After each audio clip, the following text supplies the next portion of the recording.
Hello everyone, it's Scott and welcome to another episode of Sky Factory 2. So it hasn't been that long since the last episode, but I wanted to point out some changes I've made to the ME system. So I've extended the cable up here to ground level, and I've added a couple of terminals. So the ME terminal was the one that we demoed at the end of the last episode. The crafting terminal is a new device that is super useful. So it's pretty easy to make. You just need to get a existing ME terminal with a crafting table and a calculation processor, and what it allows us to do is actually build things from the inventory of our ME system right here in this 3x3 block. So for example, if I wanted to build, I don't know, a pickaxe, iron pickaxe, I can just shift click here on the NEI question mark and it'll load that into the pattern and basically give me the ability to build pickaxes right from the stored inventory of our terminal, and shift clicking puts it back into the system.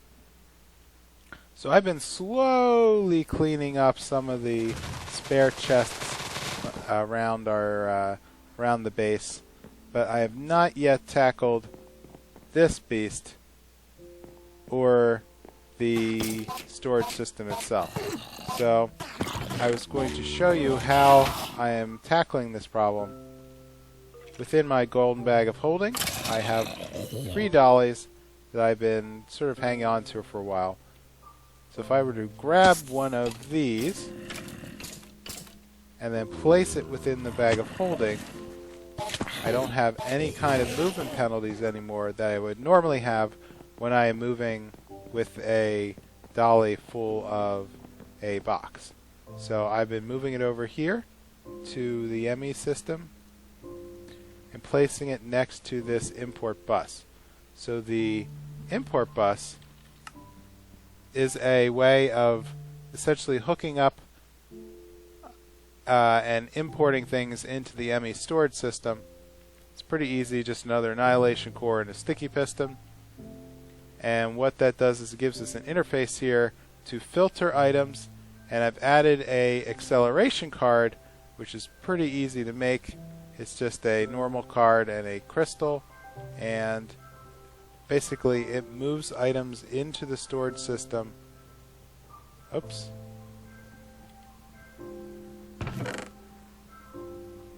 In about, I think, 4 to 8 steps per item. Yeah, so it's right now loading this gold chest, scanning all the items, and dumping it into the ME inventory.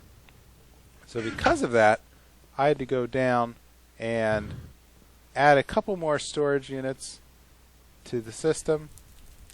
Looks like we've filled one already, and 3 of them are partially full.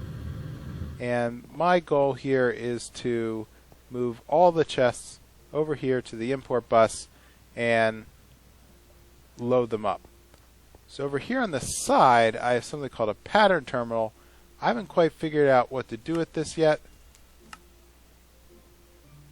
and I think I need to encode a pattern into a block, which then can be loaded into a processor, but I'm going to deal with that at a later point. So I'm going to now update the wall. Our ME system is done, and one thing I've been wanting to do for a while is work on Botania. So let's quick go through the achievement block. Still have not yet crafted our diamond seed. To do that, we're still going to need a wither to upgrade our infusion stones, which mean that we need to get our butt over to the Nether and start collecting wither skeletons. In any case, let's move back a step. Here we go. So we've created an applied energistic system, and so what I'd like to do next is investigate this ender pouch or an ender quarry, and but before that, let's take a brief foray over here and take a look at this new area that I've built. Why are there cows in here? Out.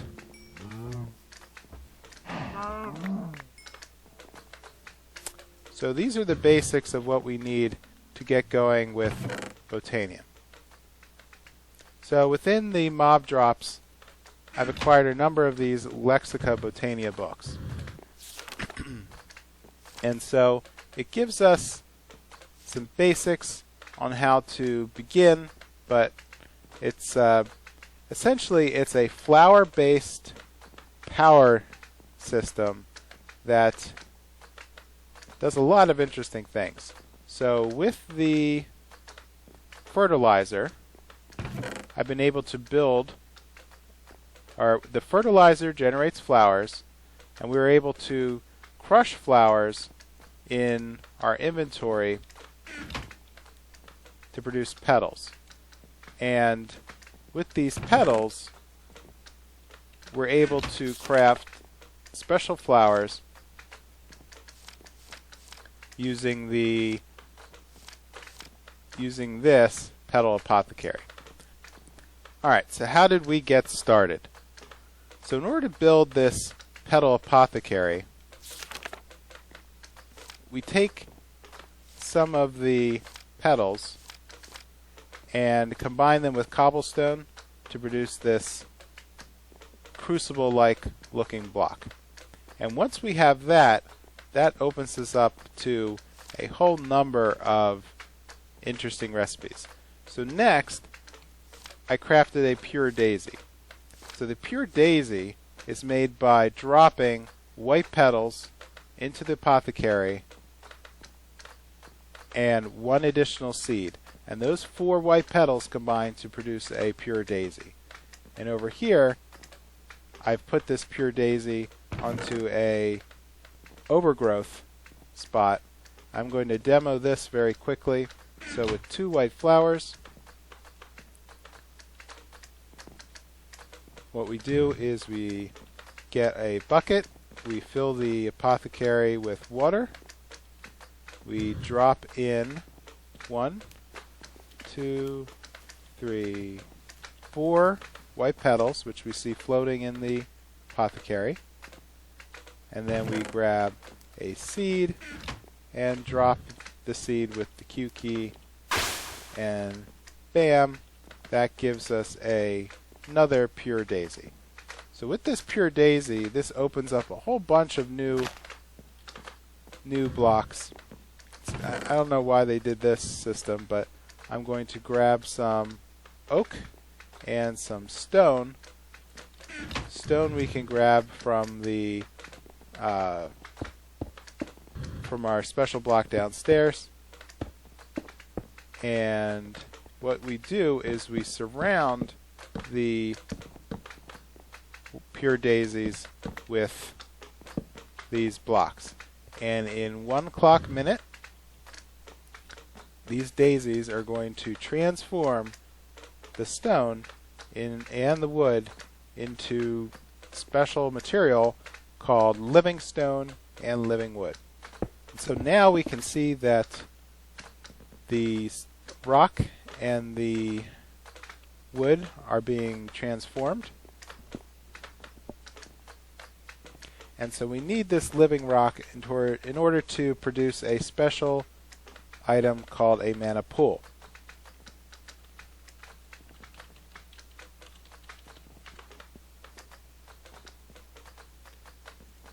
So the mana pool is made from 5 living rock. Let's see, is this converting? I'll give that a little more time. I know it's probably up. Here we go. Great. So let's collect the material with vein miner. Vein miner. And that's about as far as I got. The last thing I wanted to do was work on mana generation. So here we have a day bloom. So the day bloom flower is a mana generating flower that we get by mixing yellow petals, orange, and light blue. And what that will do is it's slowly collecting additional mana. And what I'd like to do is take 2 living wood to produce a living wood twig. And I am told that there is a branch here, Wand of the Forest,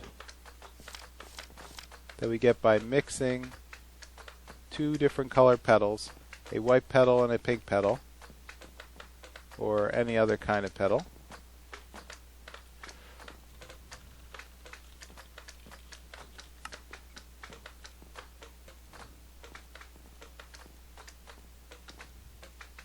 And we now have a Wand of the Forest. So the Wand of the Forest is supposed to, here we go, give us readings on the ability of these special blocks. And here we see it says unknown status from the day bloom. That's a good question. Why is it not, say, accepting mana? It is not delivering the mana into the pool. So let's go back and look at mana K. Generating flora, day bloom. So, yep, pretty slow.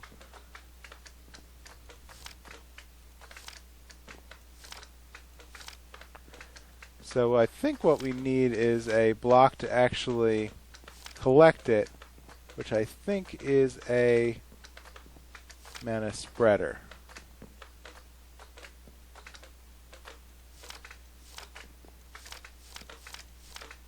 So we'll need a piece of gold and some more wood. So let's set that up while we're out. While we go back to get our gold.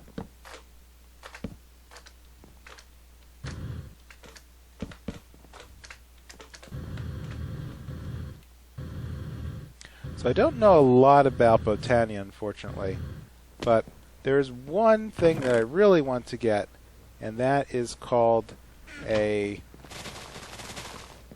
orchid. And not just your normal orchid, but O-R-E-C-H-I-D. And what this does, it's a very complicated recipe. The orchid gives us the ability to transform stone into ores. Now this is a very complicated recipe. Not quite sure where I get half this stuff, but it's going to take a little bit of working up, and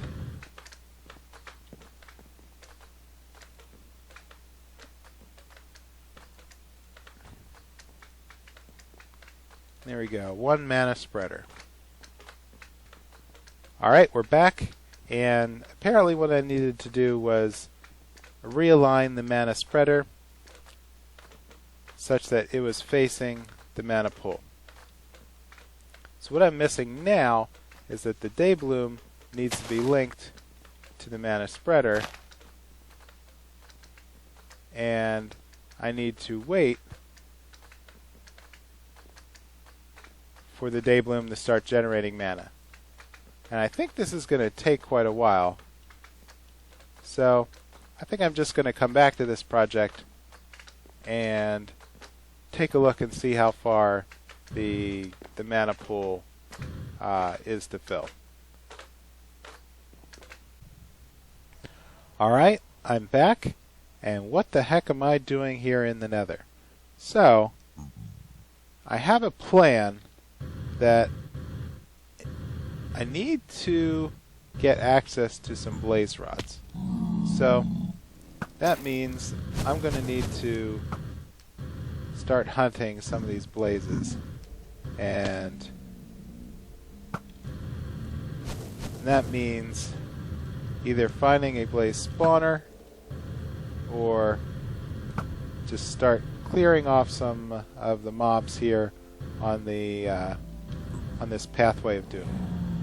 So what I'm going to do is just pick off a couple of mobs, get the blazes here cleared out, and then work my way back towards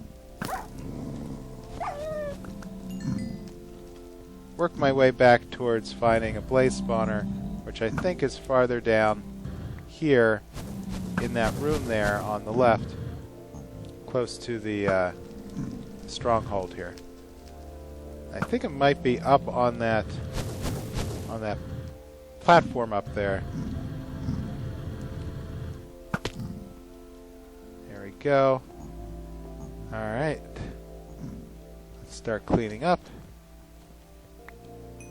Awesome. So pretty cool.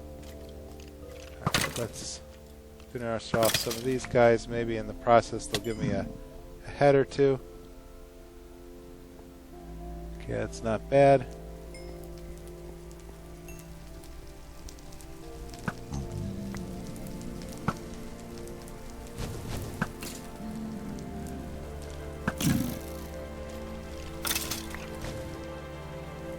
Alright.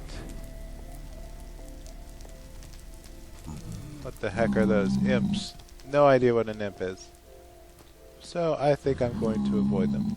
But what I would like to do is make sure I have the diamond dolly accessible here. So do we see any blaze spawners as I'm tooling around? I had some problems there. Yeah, there's something. I'm going to avoid that because I'm probably going to get my butt kicked.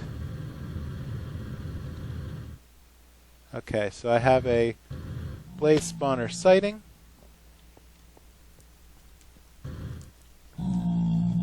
Let's see if I can ninja my way in and grab it.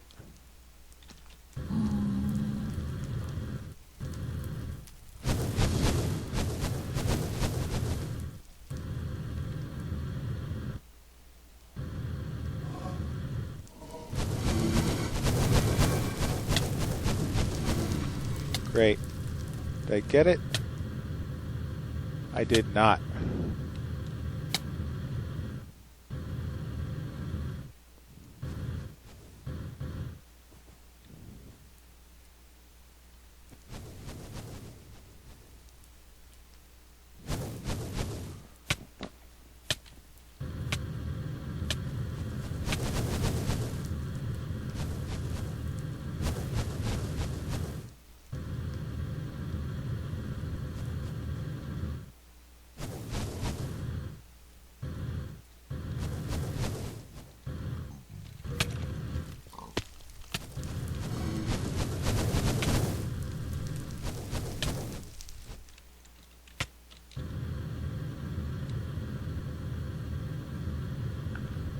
Alright, I got it. Alright, and I almost fell out of the world. So I'm going to return to base. I was a little too close there. Alright, here's my mob spawner. Here's my gate back to home. And with that, I now have one golden bag of holding a monster spawner blaze. Well, let's get out of here.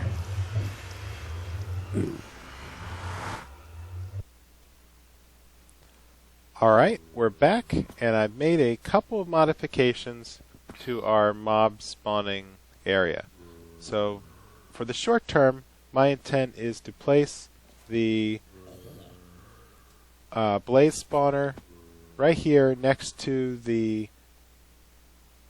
other spawner, and that way when mobs spawn within the grassy area, they will run into this spike because of the fans, and start dropping blaze rods, which will be sucked into this chest.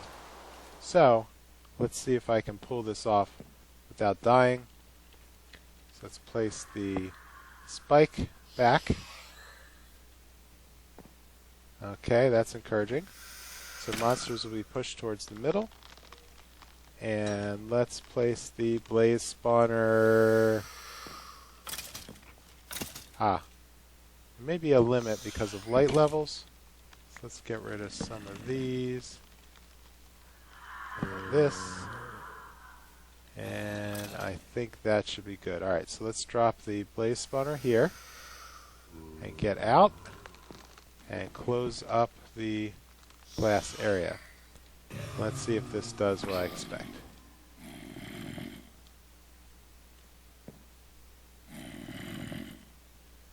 So, the blaze spawner is spinning, and when it reaches its production level, it should kick off a blaze.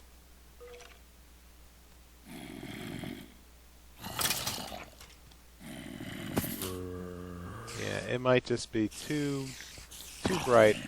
So let me take a quick cut and I'll fix this. Alright, that was exactly the problem. So once I went through and filled in the ceiling with some solid blocks, you see that the blaze spawner is now kicking off blazes, which are running into this iron spike, which are now, in theory, should be dumping items into the item hopper. Let's see if this actually produces anything.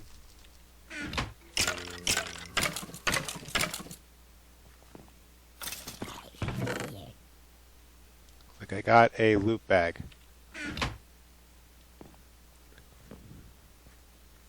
So, I think this is good in theory. So I'll let this run for a bit and check back, and I'll just have to see if this has the same problem as it appears the wither skeletons do when they don't give me here we go, blaze rods, awesome. So I'm going to call this a success. Now the only downside to having a spawner is that the spawners only work within a certain radius around the player. Wow, that's kicking off a lot of mobs. Much faster than the mechanical mob spawner. But and hack. So this is going to. So it looks like it's not really producing a lot of blaze rods, but since it's non-zero, I think it's just a matter of time before that starts to fill up, and then I'll finally have a source for some of the high-end recipes that are going to need some pretty cool products. So I think with that, I'm going to call this a successful episode. And so please leave a like or a comment. Let me know how I'm doing here under the video. And I will see you next time. Bye.